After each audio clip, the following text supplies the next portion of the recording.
फेरि पनि अर्को एउटा के अरे पर्स भेटिया छ हाम्रो देवस्थानको गाडीमा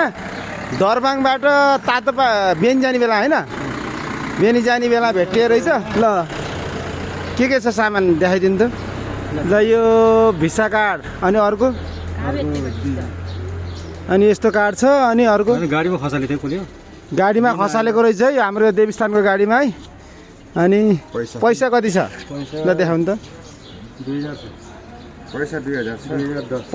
2010 रुपियाँ छ सुरक्षित छ है कहाँबाट हेर्नुहुन्छ ट्याक्क लाएर फोन अझ ए दुईटा चाँदीको के चाँदीको त होइन होला है होइन बजारको थियो बजारको रहेछ है ल ट्याक्क लाएर देखिहाल्नु भयो भने यसो सम्पर्क गर्नु होला सम्पर्क नम्बर हाम्रो भाइको नम्बर हालिदिने छु भाइसितै सुरक्षित छ है यो सामान ल हाम्रो गाडीवालाहरू कति इमान्दार छन् नत्र भने ट्याक्क जोसुकै होस् भनेर हाल्न सकिन्थ्यो नि त गोजीमा ल सुरक्षित छ हाम्रो 548 गाडी नम्बरमा देवीस्थानको गाडीमा है ट्याक्क लाएर झ्याप्प हाम्रो सिन्नीले सम्पर्क गर्नु होला यसो थाहा पाउनुहुन्छ कि भनेर हामीले एउटा भिडियो बनाएको है ल साथीभाइहरू